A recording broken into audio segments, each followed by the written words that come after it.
Sebenarnya saya nggak ada dari benak saya tuh pengen jadi perias jenazah, nggak ada. Jadi awalnya itu saya tuh ditawarin kerja itu jadi cleaning service, terus di rumah duka ya. Ditawarin sama petugas kamar jenazahnya, mau nggak nikapin jenazah. Saya mikir-mikir gitu kan, aduh gimana ya? Karena bukan kerjaan yang biasa ini, termasuknya luar biasa. Ibu-ibu lagi masak, gasnya itu meledak. Tuh, meledak, akhirnya dia meninggal. Nah, posisi si mukanya itu udah hangus kayak terbakar, kayak berkelupas. Itu keluarga kekeh sama saya, tolong bagusin mukanya. Supaya mukanya bagus, gimana caranya? Saya serahkan sama bapak. Akhirnya dia ngambilkan sepatunya coba pas dipakein, ternyata nggak muat. Keluarga aneh, kan ini sepatu mama yang biasa dipakai, kok bisa nggak muat? Saya sambil membisikkan ke almarhum ini, Oma, tolong longgarkan, pakai ini sepatu, biar muat, biar bagus dilihat sama keluarga, tamu-tamu juga ngelihatnya juga bagus kalau udah masuk sepatu.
Om Mamat, obrolan malam Jumat. Kembali lagi bersama gue Fajar Aditya. Kali ini di Om Mamat season 3. Kamu yang takut atau mereka yang lari.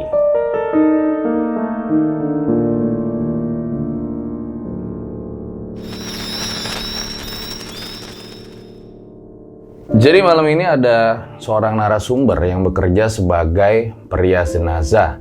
Jadi tugasnya itu adalah make up jenazah sebelum dikuburkan. Sebenarnya gue agak kurang familiar ya, karena kan emang di kepercayaan gue itu biasanya jenazah dimandikan, terus dikafanin, disolatin, baru dikuburin. Jadi langsung aja nih kita tanya-tanya. Selamat malam Mas Fahru. Selamat malam Pak. Jadi sebenarnya tugas perias jenazah itu apa aja sih Mas? Kita kan merias, kalau bahasa saya tuh make up ya, ada yang sebelum make up atau rias, sama aja sih sebenarnya, kita tergantung kita penempatannya sih ya. Buat orang yang non muslim ya, kalau muslim sih nggak ada, namanya muslim nggak ada yang di make up ya. Jadi ini make up itu khusus buat yang non muslim. Cerita dulu itu nggak ada, yang non muslim juga nggak ada yang namanya di make up, karena sekarang aja mungkin ya, karena mungkin zamannya gitu kan.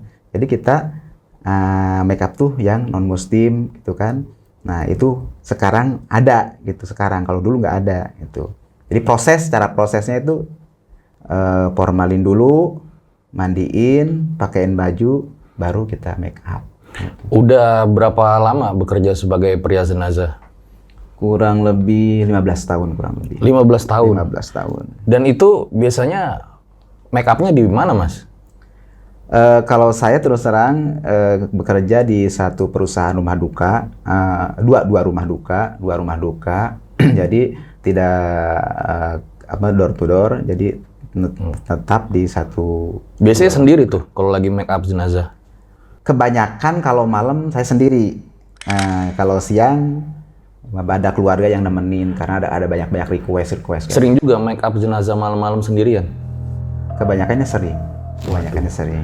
Dan saya dengar katanya punya pengalaman horor ya? Cerita horor sih sebenarnya tuh banyak. Ya kalau diceritakan apa ya, kita tuh horor tuh kayak makanan biasa, makanan setiap hari. Karena kita bergelut dengan jenazah, terus setiap hari kita di kamar jenazah. Jadi cerita horor tuh memang setiap hari tuh pasti ada. Gitu. Waduh. Baik, ditahan dulu ceritanya Mas Faru. Misi, ada paket bang. Paket? Paket dari mana? Biasa nih dari Bukalapak. Oh, paket dari Bukalapak. Jadi ini sekalian aja deh.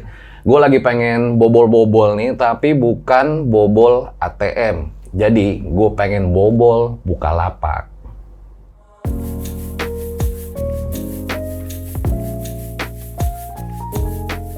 Jadi ya guys, gue tuh lagi pengen banget bobol barang-barang yang emang gue pengenin tuh dari dulu. Untungnya, Bukalapak nih lagi ngadain promo yang mantep banget, spesial Harbobolnas 11-11. Terus bagi kalian para pecinta diskon nih, lagi ada cashback hingga 80% dan juga ada kesempatan menangin emas yang pastinya, wah gila sih. Jadi langsung aja nih kita bobol barang-barang yang ada di Bukalapak, mulai dari fashion, gadget, terus juga hobi, ada olahraga, otomotif, dan masih banyak yang lainnya. Jadi langsung aja kalian download dan buka aplikasi Bukalapak, jangan sampai ketinggalan bobolnya.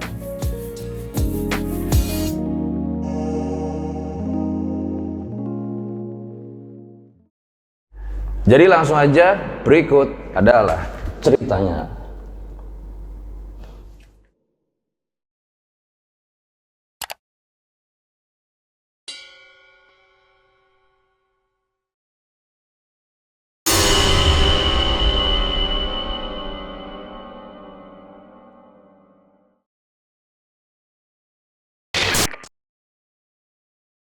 Jadi boleh diceritakan Mas Faru pengalamannya? Pengalaman make up ya kalau diceritakan memang banyak ya cerita make up itu kan. Mau siang mau malam 24 jam kita itu terus. Pernah saya nanganin jenazah sampai 12 jenazah itu dalam satu malam gitu kan. Gimana caranya supaya selesai ini gitu kan, terus gitu kan. Makanya saya kadang-kadang suka mengeluh gitu, tapi kan ini kerjaan saya standby 24 jam. Jadi ngerjain itu 12 jenazah itu saya kerjakan dari sore sampai pagi itu terus gitu kan. Ada request lagi keluar, kadang-kadang request, "Mas, tolong dong make up-nya, lipstiknya yang warnanya ini." Saya kerjakan. "Tolong rambutnya, sanggulnya agak tinggi kayak ibu-ibu pejabat kayak gitu." Biasanya kalau orang Batak dia banyak requestnya. Contoh, dia pengen pakai kutek, saya pakein. Terus lipstiknya harus warna merah merona, saya pakein. Gitu. Jadi kadang-kadang kita make up tuh nggak sembarangan kita make up. Jadi asal poles nggak. Request. Banyak requestnya, termasuk itu dari orang-orang Batak itu ya pasti banyak requestnya. Sanggulnya harus tinggi, terus pakai bulu matanya yang agak tebel. Blush on-nya misalkan jangan terlalu merah misalkan, itu semua request kan itu kan. Nggak disangka sama orang itu, wah makeup jenazah enak ya, nggak ada bilangnya nggak bawel, jenazahnya nggak bawel tapi keluarganya gini. Jadi kita ngerjakinnya harus dengan penuh kesabaran gitu. Luar biasa banget nih. Boleh diceritain Mas dari awal pas makeup jenazah tuh kayak gimana?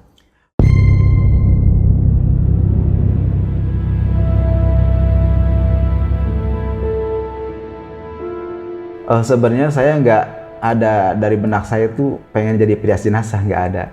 Jadi awalnya itu saya tuh ditawarin kerja itu jadi cleaning service, terus di rumah duka ya. Ditawarin sama petugas kamar jenazahnya, mau nggak make upin jenazah. Saya mikir-mikir gitu kan, aduh gimana ya? Karena bukan kerjaan yang biasa ini, termasuknya luar biasa. Dan lagi orang juga bakal mikir dua kali. Ya, karena di sekelilingnya itu ya pasti ya namanya mistis lah, ya Pokoknya yang namanya di kamar jenazah udah kebayang lah, pasti orang tahu, wah kamar jenazah kayak gitu. Hal-hal yang berhubungan dengan ya, kematian lah. Betul, saya takutnya di situ, wah gimana ya? Tapi saya boleh mencoba deh. Jadi saya tawaran, akhirnya saya masuk mencoba itu kan, mencoba untuk jadi seorang perias jenazah itu.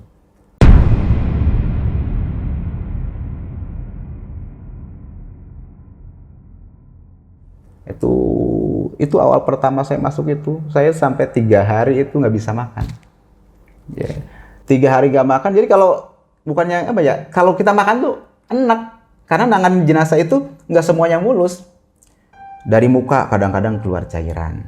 Ini kalau gini ya, seseorang kalau punya penyakit jantung terus meninggal, itu kadang-kadang keluar cairan darah tuh dari mulut sama hidung. Gitu. Kita tuh harus bersihin sebelum kita make up tuh bersihin dulu. Nah tuh saya tuh kalau mau makan ingat ke situ. Banyak muntahnya, banyak darah, pendarahannya. Dari situ.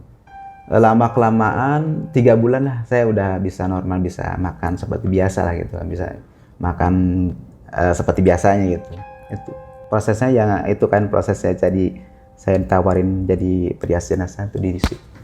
Mencoba, akhirnya lama kelamaan ya alhamdulillah bisa ngebiasa gitu. Itu. Nah, sebagai perias jenazah, Mas, apa pengalaman horor yang paling nggak bisa dilupain? Sebenarnya pengalaman horor itu di kamar jenazah, ya saya sendiri gitu, yang kerja di kamar jenazah itu banyak banget gitu kan. Kalau diceritakan ya memang banyak lah gitu kan.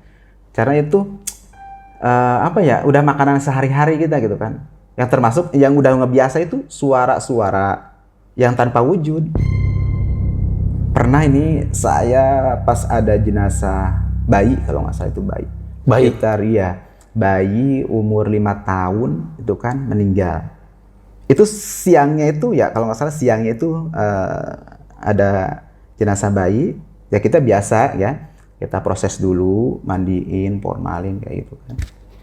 Itu malamnya itu loh, malamnya sekitar mungkin jam 1, jam 2 lah, gitu kan. Sekitar jam 1, jam 2. Mungkin orang-orang, teman-teman saya udah pada lelap tidur. Kebetulan malam itu tidak ada jenazah sama sekali, karena paginya ada jenazah itu bayi itu. Itu terdengar suara-suara yang kayak anak-anak lagi main bola. Saya sempat kagetnya gini. Kok ada apa ya? Saya ingat paginya itu ada jenazah bayi umur 5 tahun. Oh mungkin dia lagi main. Tapi saya tanya itu esok harinya, paginya sama teman saya, dia nggak denger apa-apa. Gitu. Padahal jenazahnya udah nggak ada di rumah duka. Udah nggak ada. Itu cerita itu yang sering. Terus ada lagi suara keranda kadang-kadang goyang, ranja. Kalau ciri khas itu kadang-kadang itu udah biasanya hampir tiap malam atau mau datang jenazah. Biasanya nih kalau mau ada jenazah datang atau mau ada penjemputan jenazah, itu si keranda itu goyang. Kayak ngasih tanda sama petugas kamar jenazahnya atau perias jenazahnya. Gitu. Jadi emang banyak keranda di kamar jenazahnya? Ada. Jadi kita itu buat muslimnya ada keranda, terus buat ranjang non muslimnya kayak seperti penjemputannya itu. Jadi pokoknya ada tempat khusus penjemputan itu ada. Namanya belangkarnya itu. Jadi dia kadang-kadang goyang. Ya saya udah ini pasti nih mau ada jenazah. Selang 10 menit ada penjemputan jenazah. Jadi kayak udah ngasih tahu gitu. Oke Mas, mungkin boleh dijelasin ke penonton ya. Jadi posisi Masnya itu biasanya di mana gitu kan nih, rumah duka, terus ada kamar jenazah. Letak-letaknya boleh dijelasin Mas? Saya hampir lebih di kamar jenazah. Sehari semalam itu lebih banyak diam di kamar jenazah daripada di mes. Sebenarnya di rumah duka itu saya, di tempat tinggal saya itu ada mes tempat tidurnya, istirahatnya. Nggak jauh dari rumah duka? Nggak, di atasnya di lantai 3. Lantai 3. Cuman karena saya tugasnya standby 24 jam, Jadi saya itu lebih berdiam di kamar jenazah gitu. Takutnya ada jenazah datang atau ada kiriman jenazah dari rumah sakit atau di rumah-rumah, ini nggak ketahuan kitanya lagi nggak ada di kamar jenazah. Jadi saya standby di kamar jenazah. Jadi saya lebih banyak diam di kamar jenazah. Gitu. Yang itu kamar jenazahnya ada di lantai paling bawah. Lantai paling bawah yang Deket sama rumah duka. Iya, masih nyatu sama rumah duka itu. Ada lagi Mas pengalaman horor yang nggak bisa dilupain? Tahun berapa ya? Kurang lebih tahun 2017 lah mungkin ya. Karena awal buka itu tahun 2016. Tahun 2017 itu saya itu yang nggak bisa dilupakan sampai sekarang lah, nggak bisa dilupakan. Jadi saya lagi tidur, kebetulan malam itu tuh nggak ada jenazah. Saya tidur di tempat ruang tunggu jenazah. Kebetulan kan di situ ada ruang tunggunya, gitu kan. Jadi jenazah kalau misalkan diinepin satu malam, saya cerita ini, kalau agama Buddha kan biasanya kalau masuknya besok ke ruangannya, dia diinepin dulu, lihat hari, jadi sementara di situ. Jadi saya nunggu di ruang kosong yang nggak ditempatin jenazah, gitu. Saya di ruang tunggu itu, lagi belum tidur sebenarnya, lagi mau tidur itu kan, terdengar ada shower keluar air. Padahal shower itu nggak macet, nggak apa. Terus nggak mati lampu, gitu kan. Showernya di mana? Ya di tempat pemandian. Jadi ini posisinya ini tempat pemandian, ini ruang tunggu saya di sini. Jadi sebelah-sebelahan. Jadi cuman kehalang kirai aja kayak apa sih, ke hordeng kayak gitu. Jadi tuh bunyi langsung bus keluar. Saya kaget, mungkin ada teman gitu kan. Oh ada teman lagi itu kali ya. Tapi kok lama gitu kan. Terus saya keluar kayak kaget. Ini shower tuh jatuh. Kalau shower kan ada tempat itunya ya, ada cantelannya. Nah itu jatuh. Saya keluar tuh jatuh langsung, jatuh tuh bukannya airnya mati sendiri. Jadi seolah-olah dia kaget ada saya keluar. Gitu. Saya sempat kaget, kok bisa ya? Tapi saya sadar lagi, oh saya di kamar jenazah. Gitu kan, bukan di hotel, saya kamar jenazah. Di kamar jenazah ada penghuninya. Jadi saya kadang-kadang kalau banyak suara-suara mistis-mistis yang aneh, saya kembalikan ke diri saya gitu kan. Oh saya lagi kamar jenazah. Gitu, nggak lupa saya di kamar jenazah. Jadi seakan-akan ada yang mandi gitu ya di situ? Iya, kayak ada yang mandi. Gitu. Kadang-kadang saya langsung ngomong sendiri, jangan ganggu. Saya nggak pernah ganggu. Gitu. Mungkin dia ngasih tahu mungkin gitu kan. Gitu. Nah, ada yang mau mandi di situ. Jadi kagetnya di situ saya. Itu sampai sekarang masih terngiang-ngiang. Belum kejadian itu belum hilang tuh, masih ingat tuh. Gitu. Oke.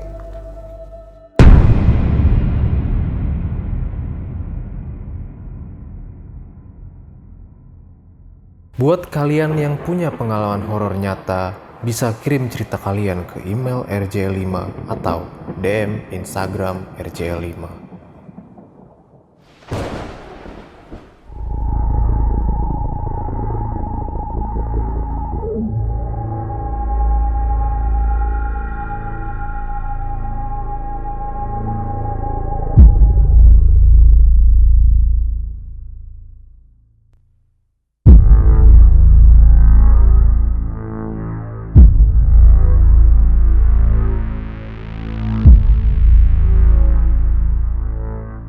Pernah ada nggak sih Mas kejadian-kejadian yang menurut Mas agak aneh lah yang berhubungan dengan jenazah? Cerita itu pernah saya ada satu jenazah ya. Kalau nggak salah sih itu siang kejadiannya, siang. Itu keluarga datang, beres formalin, mandiin, pakein baju udah rapi, bajunya sudah muat, celana dalamnya udah muat, BH-nya sudah muat. Make up juga udah bagus kan, udah bagus. Wah Mas bagus. Terus dia lupa keluarga, loh sepatunya belum kebawa. Akhirnya dia ngambilkan sepatunya coba. Nah, akhirnya ngambil sepatu, pas dipakein ternyata nggak muat. Keluarga aneh, kan ini sepatu mama yang biasa dipakai, kok bisa nggak muat? Terus, ya udah beli lagi, beli kan, beli lagi, ganti lagi, masukin lagi, nggak muat lagi. Nah, saya itu kalau nggak salah udah hampir tiga sepatu yang dicoba. Kebetulan kan di kita tuh ada tempat pembelian sepatu, jadi nggak jauh. Jadi ada shopnya. Jadi keperluan yang berhubungan dengan jenazah di rumah duka itu udah disediain. Dari sepatunya, dari keperluan dan lain-lain, baju ada. Jadi udah ganti 3 kali itu sepatu, tetap nggak muat. Memangnya sakit apa jenazahnya? Kalau nggak salah itu sakitnya stroke. Kalau stroke emang jadi gimana ya, susah kan, jadi kaku gitu kan. Biasa kan kaki kalau orang hidup kan gini ya. Dia kalau udah namanya kena stroke itu bisa lurus, itu susah dibetulkin. Kita paksa takutnya patah. Jadi posisi kayak gini tuh susah. Itu. Jadi keluarga, tolong Mas bantu, kirain aja Mas punya khusus ritual doa-doanya mungkin supaya mamanya saya bisa masukin sepatunya. Ya saya cobakan ya, yang dengan sepengalaman saya, dengan mantra-mantra saya dikeluarin semuanya nih mantra atau saya sambil membisikkan ke almarhum ini, Oma, tolong longgarkan, pakai ini sepatu. Biar muat, biar bagus dilihat sama keluarga, sama tamu-tamu juga ngelihatnya juga bagus kalau udah masuk sepatu. Saya bisikin, gitu kan, sambil baca-baca mantra, dimasukin, alhamdulillah bisa masuk. Itu sebenarnya namanya percaya nggak percaya. Sampai keluarga gini, loh, kok bisa Mas masuk? Mas bener nih masuk? Ya udah, dilihatnya kayak gitu. Jadi setelah beberapa kali sepatunya nggak muat, jenazahnya dibisikin, langsung muat sepatunya. Muat. Itu ya pengalaman yang emang sering gitu, kalau namanya sepatu nggak muat tuh emang sering. Cuman kadang-kadang keluarga merasa aneh gitu, nggak muat, ini nggak muat. Kadang-kadang sepatu yang biasa dia pakai waktu hidup itu nggak muat, anehnya gitu. Ya saya coba membisikin, jadi harus dibisikin dulu. Terus kita ada mantra-mantra khusus supaya bisa muat. Gitu.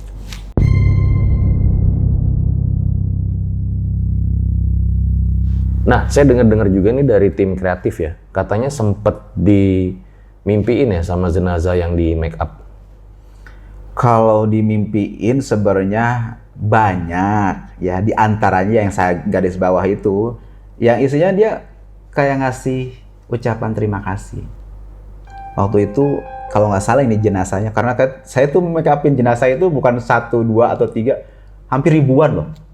Ya, hampir 15 tahun. Jadi saya ingat itu, kalau nggak salah itu jenazahnya itu yang tabrakan.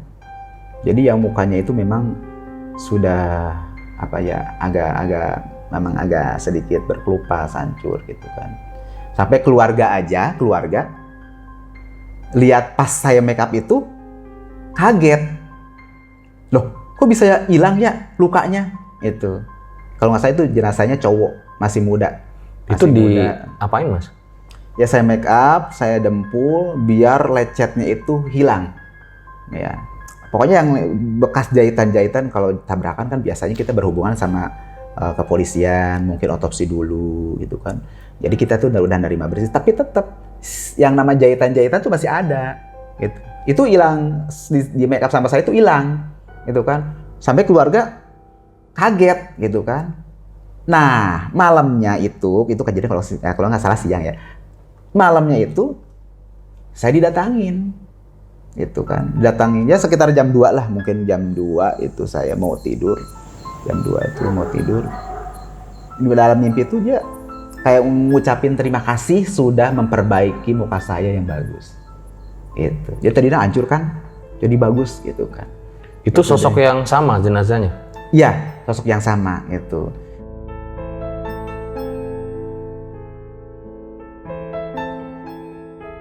Tapi kalau itu dari mimpi saya kan, tapi nggak, saya nggak ngomong-ngomong sama teman-teman karena takutnya teman-teman pada takut. Karena kalau ngomong kalau mistis-mistis itu dia takut, nggak mau tidur di kamar jenazah lagi, kabur. Jadi saya beda lagi sama itu. Ada teman saya, kalau teman saya itu setiap pagi pasti ke saya ngomong, malam mimpi nggak? Malam mimpi nggak? Gitu kalau teman saya itu. Saya nggak tahu itu teman saya kenapa nanyain mimpi atau enggaknya. Ternyata dia mau pasang togel, mungkin itu kalau dipasangin. Oh, emang ada yang dimimpin kasih nomor togel? Ya belum, tapi kan kalau pasang togel itu kan dia itu ada, misalkan ini Mas, ya itu sedikit togel. Misal kalau mimpi jenazah, jenazah itu berapa angkanya, kan gitu.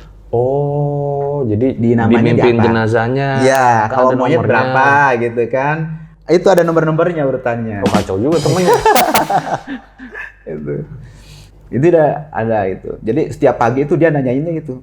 Ada mimpi nggak? Sebenarnya kalau tiap malam tuh pasti ada mimpi. Yaitu diantaranya itu ya jenazah yang hancur itu didatangin dalam mimpi ucapan terima kasih gitu. Mungkin ya. Itu pas datang di mimpi dengan muka yang udah rapi atau masih hancur? Udah rapi. Posisi udah bersih, udah rapi, nggak ada darah. Tadinya kan ada bekas berkelupas, bekas jahitan-jahitan, ada darah-darahnya juga. Jadi dalam mimpi itu udah bagus. Ya ngucapin terima kasih, tanda terima kasih. Tapi dalam wujud aslinya itu pas bangun tidur nggak ada, gitu. Kayak nyata lah mimpinya. Tapi ada kejadian lagi nih, ya, itu kejadian itu ya. Oh dulu masih tahun berapa? Tahun 2018 tapi ya. Justru saya itu yang paling ngerikan sama saya itu.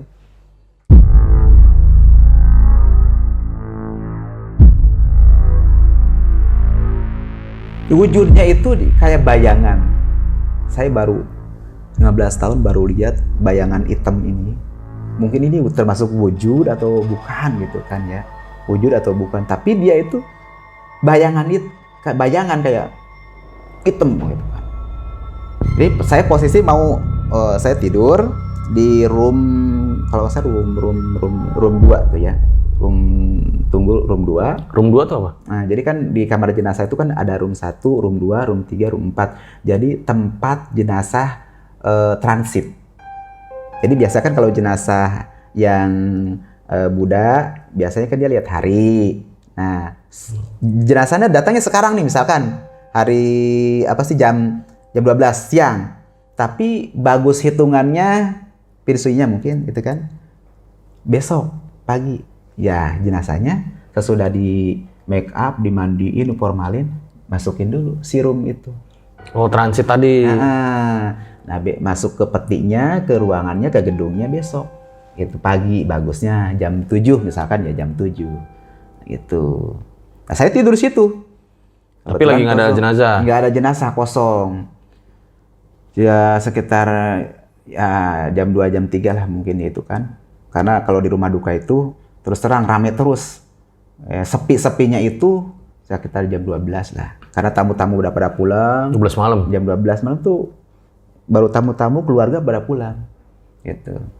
Istirahat kan, lah nggak ada jenazahnya, kayaknya nggak ada tanda-tanda.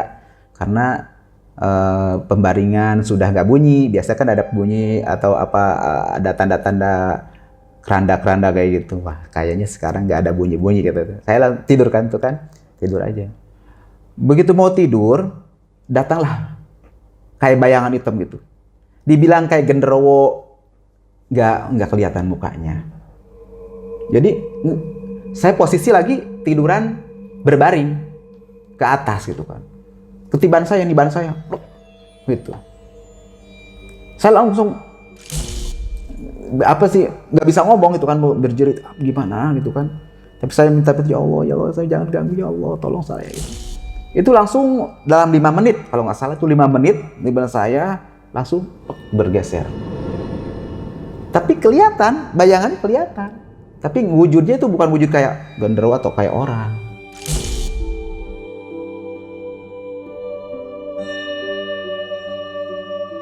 Saya nggak berani tidur di room 2 lagi. Sampai sekarang nggak berani. Terus ini kok bisa gitu kan. Bayangan hitamnya kayak gimana, Mas? Jadi kayak awas sekilas, jadi kayak gimana sekilas gitu. Jadi kalau ada wujud kan kita wujudnya gimana ya, kayak sekilas gitu, gitu.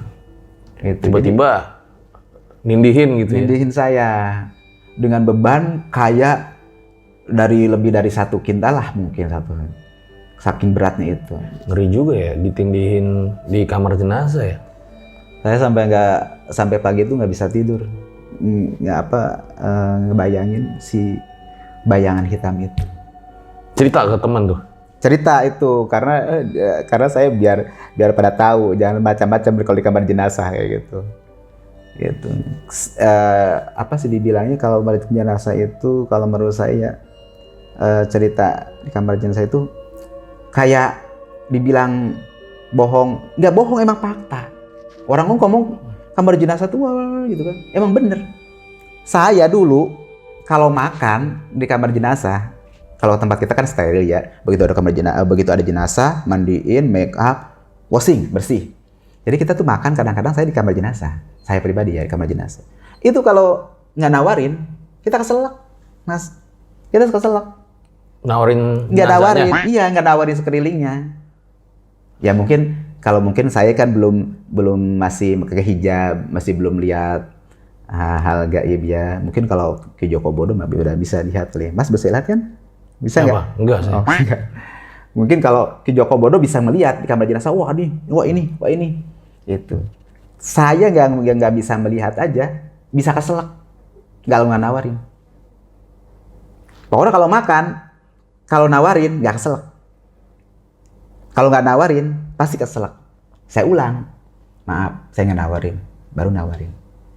Jadi kita mau makan, doa dulu, habis doa, baru. Nih yang di sini pada makan dulu, kalau mau ikut ayo. Jadi nawarin kayak seolah-olah kita ada orang di samping sekeliling kita. Itu yang udah biasa itu. Cak juga ya, paling apa ya keselak yang paling gede? Iya, keselak aja itu. Saya udah pasti kalau udah makan nggak nawarin, pasti keselak. Keselak rendang pernah? Gitu mungkin itu. Itu yang hal yang biasa juga sih, tapi saya kayak garis bawahi itu kalau mau makan baca doa, langsung kita nawarin sekelilingnya. Kita nggak melihat, tapi tetap dia melihat kita. Gitu.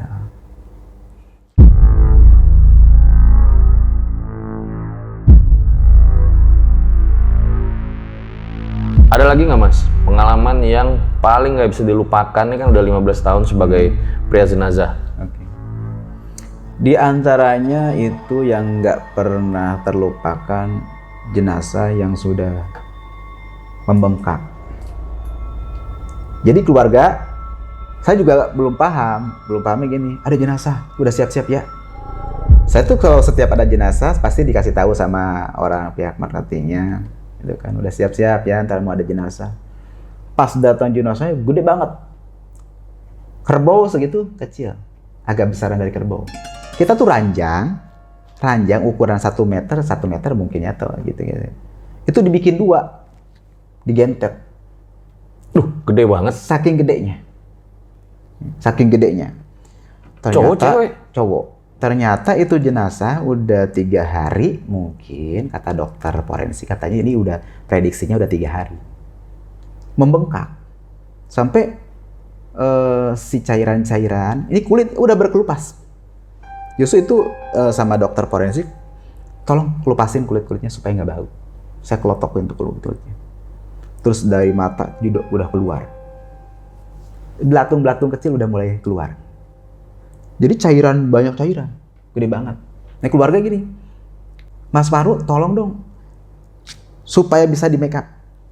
Jangankan di make up kata saya, ini dipakein baju aja nggak muat. Jadi kulit tuh udah berkelupas, gitu.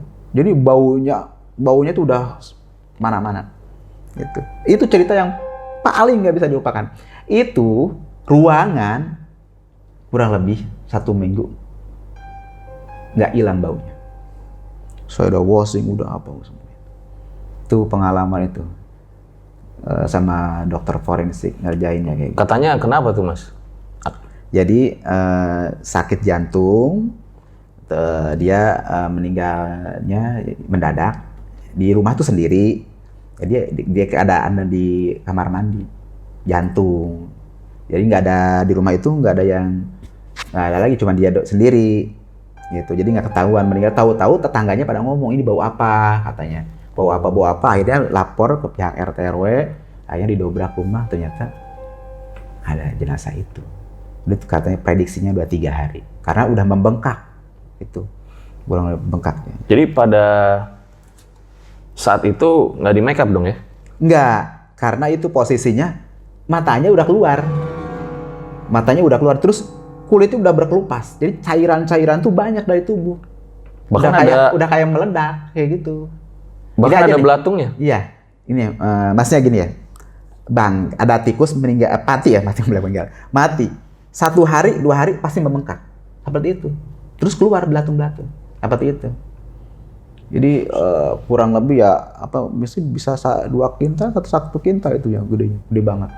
Jadi kita tuh pakai peti aja ukuran jumbo, langsung masukin, nggak bisa dipakein baju, nggak bisa di make up karena cairan-cairan udah keluar. Mendingan seperti ini. Saya cerita kedua ini. Ada ibu-ibu lagi masak. Nah, itu nggak bisa itu, kalau itu nggak bisa di make up. Ibu-ibu lagi masak. Gasnya itu meledak. Tuh, meledak, akhirnya dia meninggal. Nah, posisi si mukanya itu udah hangus kayak terbakar. Kayak berkelupas. Itu keluarga kekeh sama saya, tolong bagusin mukanya. Supaya mukanya bagus, gimana caranya? Saya serahkan sama bapak. Akhirnya saya make upin dengan biasa. Kalau saya ngerjain make up itu 1 jam ya, kalau memang mukanya halus yang normal. Kalau yang hancur, misalkan ada jahitan atau tabrakan, atau seperti gas tabung meledak seperti ini yang tadi saya ceritakan, itu bisa 3 jam. Jadi prosesnya kita tuh di head layer dulu, panasin dulu muka tuh. Dipanasin dulu, dikeringin dulu karena ada banyak cairan. Nah, baru kita ngerjain. Bersihin dulu, gitu. Kelupasin dulu kulitnya supaya bisa halus, baru kita make up. Itu kejadian tuh, gas meledak itu paling susah make upin. Jadi 3 jam kita makan waktu 3 jam, alhamdulillah bersih. Gitu. Sama seperti kayak kejadiannya yang tahun 2017, pas awal tahun, kalau nggak salah ya, pas awal tahun baru. Ya, tahun baru. Jadi ada orang mau nyebrang dari Muara Angke ke Pulau Seribu gitu. Jadi si kapalnya terbakar, gitu kan. Banyak itu yang meninggal, kebakar di situ. Di antaranya saya nanganin 2 pasien yang dibawa ke saya. Itu dari begitu terbakar tuh nggak langsung dibawa ke saya kan ya, ke rumah sakit ya, karena luka bakar masih hidup itu kan. Akhirnya nggak kuat, meninggal. Dari rumah sakit dioper lah ke rumah duka karena mau disemayamkan. Itu posisi udah dimumikan. Nah itu keluarga gini. Maksud dimumikan? Iya, dimumikan karena luka bakar. Nah, Kayak pakai perban gitu? Iya. Seluruh tubuh? Karena luka bakar, kalau luka bakar banyak cairan, si tubuhnya tuh dikelilingin plester-plester gitu kayak mumi aja. Mumi. Jadi biar cairannya, luka-luka bakarnya itu ketutup. Gitu. Nah, dibawalah ke rumah duka. Nah, karena mau disemayamkan di pihak keluarga, ini nggak usah dimandi lagi, nggak usah di make up lagi, udah kayak gini. Nah, saya unjukkan sama keluarga. Ini kalau dibuka boleh nggak? Nah, dia keluarga ngomong, bisa emang mas, ini mukanya luka bakar di make up. Saya jamin bisa. Nah, gitu. Akhirnya keluarga, kalau kata dokternya nggak boleh diapa-apain, gitu. Ya saya izin, bisa, gitu kan. Akhirnya saya buka mumi, itu jenazah yang dimumikan itu dibuka, emang sudah terluka bakar. Itu apa sih? Kita tuh make up tuh bukan di atas kulit. Nah, ini di atas kulit. Karena kulitnya udah kebakar, udah berkelupas, udah hangus. Jadi itu saya tuh make up tuh bukan di atas kulit tapi di atas daging. Gitu. Itu kan susah itu kan. Itu prosesnya hampir 3 jam. Saya kelupasin dulu si kulit-kulitnya yang terbakarnya, hilangin dulu. Terus baru kita di head layer. baru bisa. Gitu. Sampai 3 jam, kurang lebih 3 jam. Itu bisa bagus itu. Itu yang paling susah itu. Pokoknya kalau namanya luka-luka bakar, kita make up. Kalau yang belum pengalaman, kalau yang belum profesional make up jenazah, itu pasti nggak bisa. Karena nggak nempel. Sulit tingkat Sulit. kesulitannya. Itu. Seperti contoh lagi. Orang sakit, terus pakai selang makan, minum obat tuh pakai selang kan di mulut tuh. Namanya apa ya? Kalau itu ventilator ya mungkin ya, ventilator. Itu kalau sakitnya bertahun-tahun, si ventilator di sini itu berbekas. Jadi lecet. Nah, itu pernah sering itu yang sering saya tanganin. Itu jadi ada luka lecet. Itu paling make up-nya paling susah. Karena kita tuh make up-nya di atas daging gitu karena kulitnya nggak ada. Itu paling tingkat kesulitannya itu. Itu dia ada khusus trik-triknya juga. Terus kita juga punya make up, ada yang lokal, ada yang importnya yang bagusnya. Jadi keluarga tinggal milih mana yang pengen yang mana gitu. Dan harganya juga beda. Harga yang ada yang 1 juta, yang 2 juta gitu. Jadi tingkat kekuatannya juga beda gitu. Kalau yang import itu kita pakai make upnya yang bagus itu bisa seminggu kuat. Itu seminggu. Luar biasa banget nih ya pengalaman Mas Fahru yang emang udah 15 tahun ya jadi pria jenazah, pengalamannya banyak banget. Nggak niat Mas bikin konten YouTube make up jenazah? Maunya sih seperti itu. Kalau MUA kan tutorialnya artis gitu. Iya. Nah ini jenazah nih.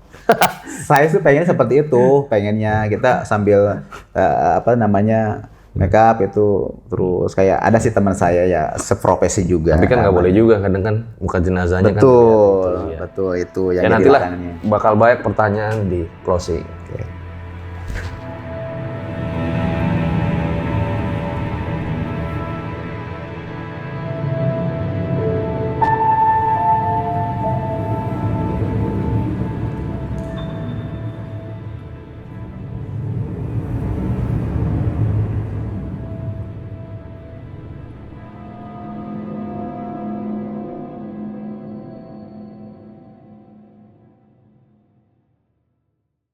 Itu dia guys, sebuah kisah luar biasa dari Mas Fahru ya, dimana kita jadi ada gambaran nih tentang pekerjaan pria jenazah. Nah sebelum diakhiri, ada beberapa pertanyaan nih. Mas, dari tadi kan step-stepnya tuh udah dijelasin ya, dimandiin, terus diformalin, baru dirias ya. Betul. Boleh diceritain singkat nggak sih Mas? Kalau proses formalinnya tuh gimana ya?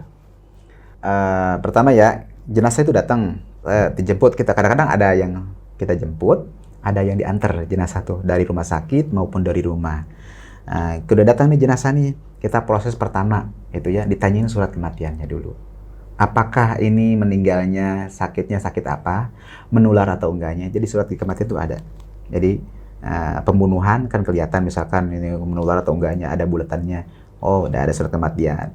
Beres, surat kematian, baru kita proses formalin. Kita nggak bisa formalin tanpa ada surat kematian.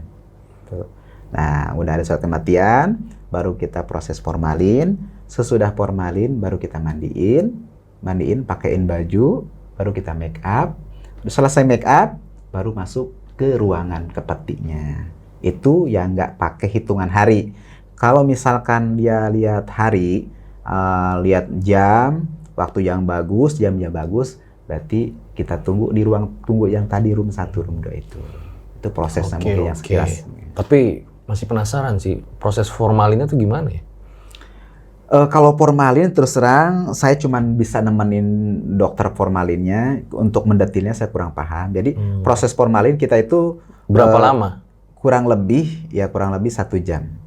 Ya paling cepat 1 jam. Jadi formalin itu kita formalin pakai formalin cair.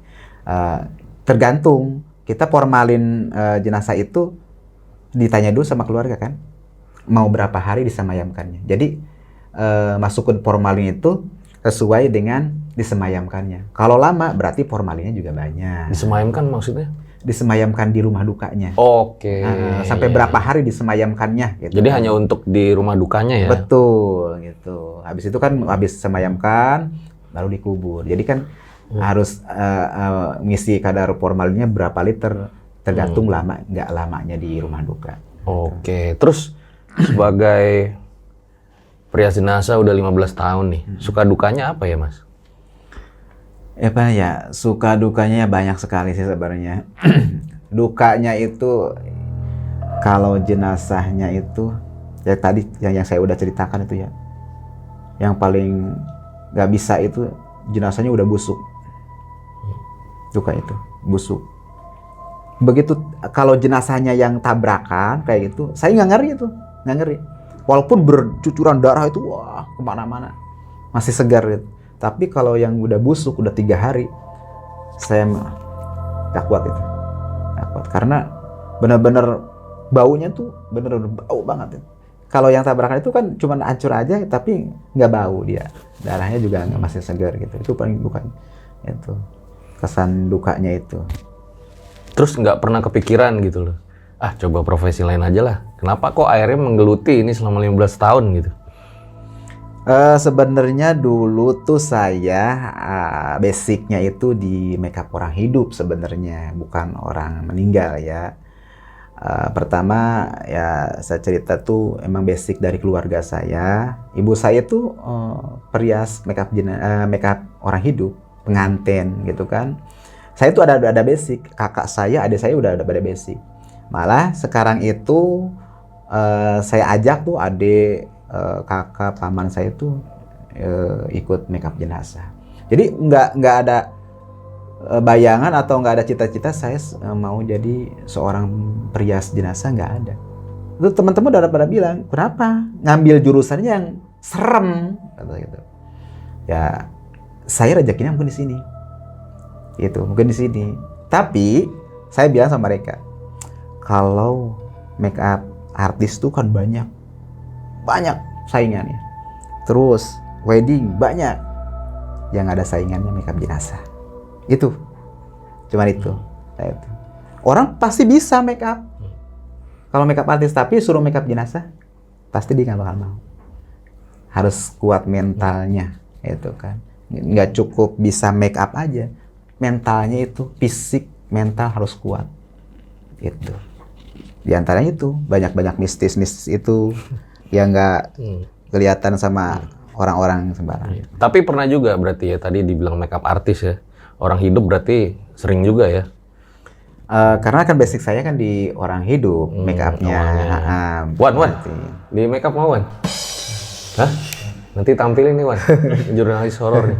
Hah? Jadi di antaranya yang make up jadi setan bisa Bang? Bisa.